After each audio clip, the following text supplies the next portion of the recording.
everyone. Since this is the year I'm passing the traditions on to the next generation, I promised everyone that I would do a video to show you how to make Grammy's cheese puffs. So this is a video. Hope you like it, and hope you're not expecting Rachel Ray. So first, the ingredients you're going to need. You're going to need a loaf of bread, a nice dense bread without a lot of holes in it. You know, Pepperidge Farm makes a good bread for this. Real mayonnaise, not Miracle Whip, which is a salad dressing, but real mayonnaise, and don't try the fat-free stuff either.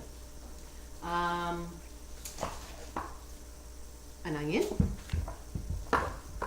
an egg, sharp cheddar cheese. And those are really all the ingredients to it. So here's some of the equipment you're going to need. You're going to need a cutting board, a bowl, a cheese grater, some kind of chopper or a knife if you prefer to do it by hand, a cookie sheet, and a wine glass. So, the first thing you do, pour yourself a glass of wine, because cooking should be fun. We're good. Okay. So, you have to make the bread rounds.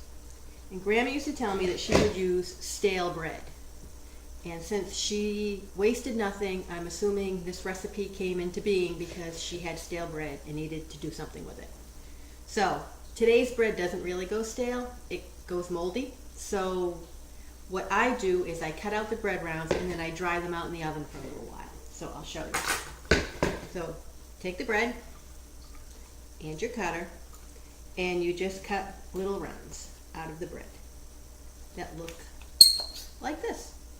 So now you're going to do that 200 times. I'm not kidding. Go through your entire loaf of bread. So we're just going to do a few here to show you. I can usually get maybe 5 rounds out of one piece of bread. Although this bread seems to be a little wider, so it looks like I'm going to get 6. Okay, so I have these bread rounds and a piece of bread that looks kind of like that. Put these on the cookie sheet, like this, only this whole cookie sheet will be filled up with them. And I'm telling you right now, don't throw this away, because I'll show you how to make croutons with the extras. Remember, Grammy didn't waste anything. So just put those aside, and afterwards I'll show you how to make croutons too. Alright, so now I'm just going to make all these bread rounds. I'm going to stick them in the oven at maybe 250 degrees for 20 minutes until they're dried out. We're not going to brown them, we're just going to dry them out. Bread rounds are in the oven and they're drying out. So while that's happening, I'm going to take a little sidebar here and show you how to make the croutons with the leftover bread. So you have a lot of bread that looks something like this. So you can either feed it to the birds if you like, or you can make croutons. And I do this, and my kids eat these like they're potato chips because they're so good. So all you're going to do is take the bread that you have and break it up into bite-sized pieces. Like that. You just break it up. I try to leave as much of the bread on as I can, so you know it's not all crust. So the middle ones come out really good. And then we're just going to break them up. Okay. So give me 1 minute and I'll break up all of these and then I'll show you what to do with them. I've broken up all my bread and I put it in a little bag like this. This is actually the bag that the onion was in. Okay.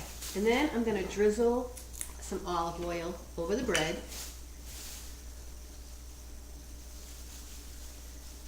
This will make them nice and crispy and tasty. I'm just going to drizzle a little bit there. And then I'm going to add some seasonings. And I never do the same thing twice. Let's see what I have on my spice rack. Let's see. I have some Italian seasonings already mixed up, so I think I'll throw some of those on. Okay, and let's see. I have, some garlic salt. I'll put a little bit of garlic salt in. Not a lot because garlic salt is very strong.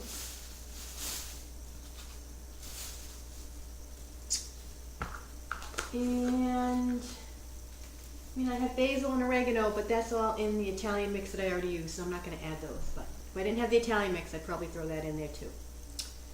Oh, and one more thing. I grated up some Parmesan cheese the other night for, I think, chicken broccoli ziti. So I think I'm just going to add the rest of this Parmesan cheese to it. That's a lot, so maybe not all of it. And then I'm going to shake it up to coat all the bread.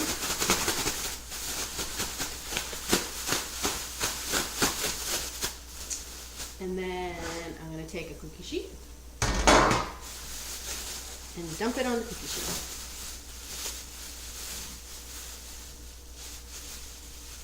Get them all out.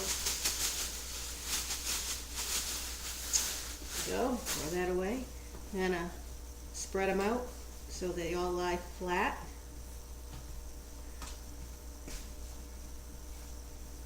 Oh, they smell so good. Okay, so it just kind of looks like this. And I'm going to do the same thing I'm doing with the bread rounds right now. I'm going to throw them in the oven at 250, 300 degrees until they crisp up. These ones I will let stay in for a little longer so they get a little bit brown. But then they come out and they're so good, and once they're dried out, they last for a long time. You can use them on your salads, or like I say, Tim and Emily just eat them like chips. Now we're going to make the actual cheese mixture for the cheese puffs. And if you're like me and you never have a huge chunk of time to do all this at one time, that's the great thing about this. You can do the bread rounds. Sometimes I'll do the bread rounds 1-2 weeks in advance, and then I'll do the cheese mixture and I'll put that in the fridge for a day or so, and then I'll get together and I'll actually assemble them, so you don't have to do it all at once if time is limited, which it always is. Okay, so for the cheese mixture, of course you need the cheese, and this to me is the hardest part of this whole recipe, is grating the cheese. And don't get it pre-grated, because it's just not as good. So take the time and grate it yourself. That's a cheese grater. So I'm just going to grate all this and throw it into my bowl. So I'm just finishing grating up the cheese now. Now I used to use just one stick of the Cracker Barrel sharp cheddar cheese, but I noticed at some point in time the sticks used to be 10 ounces and now they're only 8. So I had a little stick that was already opened. We must have been having cheese and crackers or something. So I'm just using up that stick also, just to put a little extra cheese into it. So I would say use 1 and maybe 1.5 bars of the cheddar cheese. So there it is. Just all it is shredded cheddar cheese. Okay, and to this we're going to add a minced onion. Now here's kind of, not the secret, but you want the onion really fine. You don't want like big pieces of onion in it. As a matter of fact, Emily eats these and she hates onions because I don't even think she realizes there's onions in it. So you can use, if you're really good at chopping things and can get it very fine with a knife, go ahead and do that. I'm pretty sure that's what Grandma used to do because she didn't have any fancy tools. Pretty much a knife and a spoon. But I'm not that talented, so I use a chopper. I used to have a Pampered Chef chopper that I loved that worked really well. Now I have this little Tupperware one, which is kind of cool. And if you ever go to a Tupperware party, you should get this because the kids have fun using it. It's got a blade that chops, and it's also got a mixer so you can make like shakes and stuff with it. Pretty cool. Pretty cool device. So I'm just dropping in the onions into my chopper. And then on this chopper, you put the lid on. And I don't know if you can see it, but it's got like a pull chain. So you pull it like this. And you just keep chopping the onion until it's really really fine, almost mush actually. I shake it around a little bit to move around the big pieces.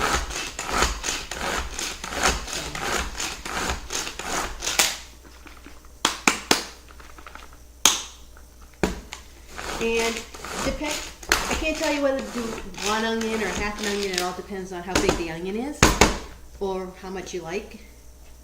Okay, so this is good. So see, it's got a little, very, very finely chopped. So I'm just going to put that in there, and you know what, I'm looking at it. And this is why this recipe is not written down, because I can't give you exact measurements. It's all kind of how you like it. So that, for the amount of cheese I have in there, that doesn't really look like enough onion. So I'm going to go ahead and chop the other half of this onion and put the whole thing in. Like I say, if you have a big onion, you might not need the whole thing. Let's just chop these up in my little chopper here.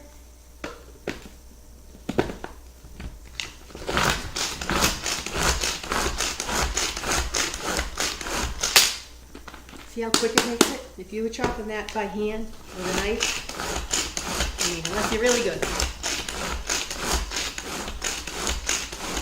So yeah, I like this little slice. Tupperware, next Tupperware party.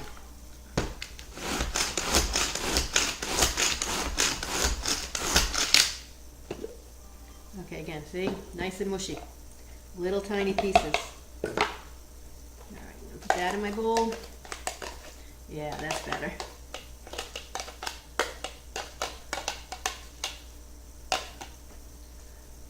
Okay.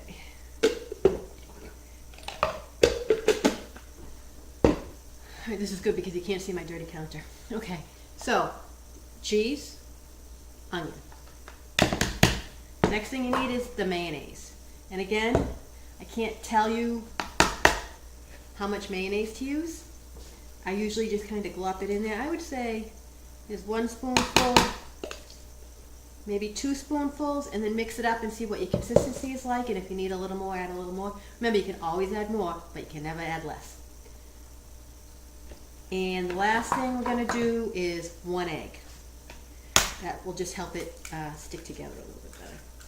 So 1 egg, and I'm going to mix it. And that's really all that is in the cheese mixture. Cheese, mayonnaise, and an egg. And onions, of course. Okay, so I'm just mixing it around. I should really, ooh, you know what I forgot? My Christmas apron. I should put that on. But since it's Halloween, I'm kind of not in Christmas mode yet. Okay. So, here we go.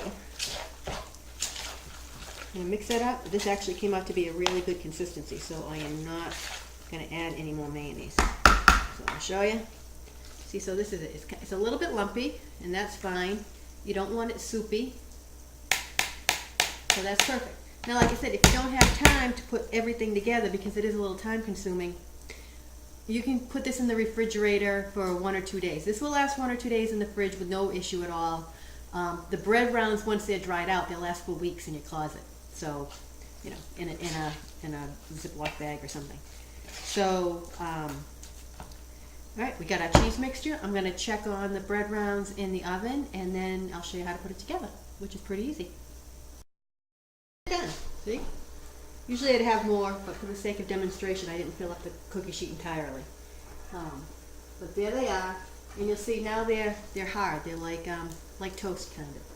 And before I forget, I'm going to put the croutons I made earlier into the oven so that they can be cooking while we're doing the rest of this.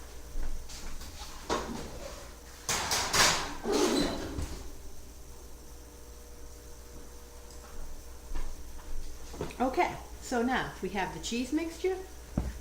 And we have all the little hard bread rounds. Now, remember I said that you can let these cool and put them either in a container with a lid on it or a Ziploc bag, and they'll hold in your cupboard just like croutons for, weeks. So, to assemble these, pretty easy, but a little time consuming. You need a teaspoon in your bread round, and you just take a little bit of your mixture. Not much. Doesn't take a lot, like half a teaspoon, and you spoon it on, and then you just smooth it down on all the edges. And does that look familiar? So this is how you make it raw, and I have a little Tupperware container here that I'm going to put them in. And I just keep making these. And no kidding, I make at Christmas time with all of us here, I make like 200 of them. So it does take a while. Way back when there was only, 20 of us and not 50 of us, I would actually just have the bread rounds and the cheese ready to go, and then in the morning I would put them together and broil them. But as our numbers got bigger and time got less, abundant, I found that I could just as easily make these a week or two in advance, and I put them all in my little Tupperware container here. I think I usually end up with like 3 levels. So I'll fill the level, and then I'll put a piece of wax paper down, and then do another level, and then throw them in the freezer. And you can actually go right from the freezer into the broiler to cook these. So that's what I recommend. It's easier than trying to put them together when you know people are coming. So I'm going to make a few of these, and then I'm going to pop them in the broiler, and we'll see how they came out. Here's another tip for you. Before I freeze them, I always throw a few in the broiler. First of all, because they're good, and I get to taste a few before everybody gets here. And you can see if they're cooking up nicely, if they're not getting if you get too much mayonnaise, too much egg, they're going to get kind of oozy. So we can make a few more. I filled up my container, and now I have about 4 left, which are my testers. You always need testers. Usually Dave's sitting on the couch watching a football game or something, and I'll give him the testers, but I'm home by myself today, so I guess I'm just going to have to try them. Again, like I said, it's a little time consuming, but well worth the effort. Alright, here's my last one. So, now I've never been able to get the cheese mixture and the bread rounds to come out equal. I always get extra of something. And this time, because I didn't make a lot of cheese rounds, I didn't make 200, I think I only made 50, I have a lot of the cheese mixture left. So, what are we going to do with it? Throw it out? No. It will freeze. I can throw it in the freezer, or I'm going to get Tim at college in a little while to come home for the weekend, and I know him and his friends will be looking for snacks. So, this is really good on English muffins. So, I got English muffins. You just put the cheese mixture on top of the English muffins, you put them in the broiler, and they broil up, and you can either eat them whole, like a huge cheese puff, or you can cut them into little triangles. Makes a good appetizer. So if you don't want to do all the bread rounds, you just want to do the cheese, English muffins are a good substitute.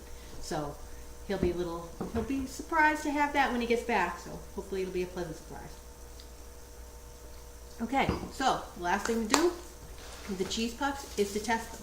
I'm going to take these and I'm going to put them in the broiler until they get brown and bubbly on the top. And here's something I've learned over the week. Make sure the broiler is hot before you put them in. Don't put them in and then turn on the broiler as it warms up, because it just turns to soup. So these are fresh, but again, you can do them right out of the freezer if you've made these ahead of time and frozen them. Just take them out from the freezer right into the broiler. So let me go pop these into the broiler for a few minutes and we'll see how they came out. Okay, we're almost there. They're almost ready. But before they come out, I'm going to grab the leftover bread that I was making croutons with and get that out of the oven, and then we can wrap everything up. Be right back.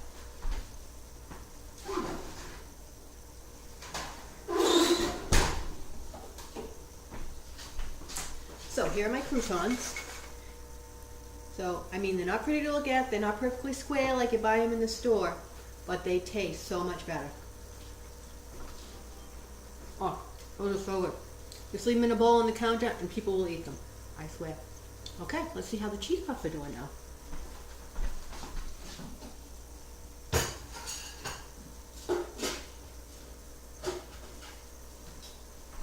Okay, does this look familiar? There they are. These are my testers. So they all do ooze a little bit, but once you put them on the plate, you can't really tell. And the bread gets nice and brown, and the cheese gets nice and brown. Okay. Voila. See? Told you. Not that hard. Time consuming, but not hard. All right. Let me try one.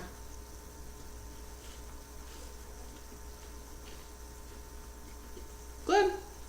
Really hot. Welcome. So, I hope you guys all try it. Let me know how they come out. And as I say to my kids when I text them, LYL. Love you lots. Good luck.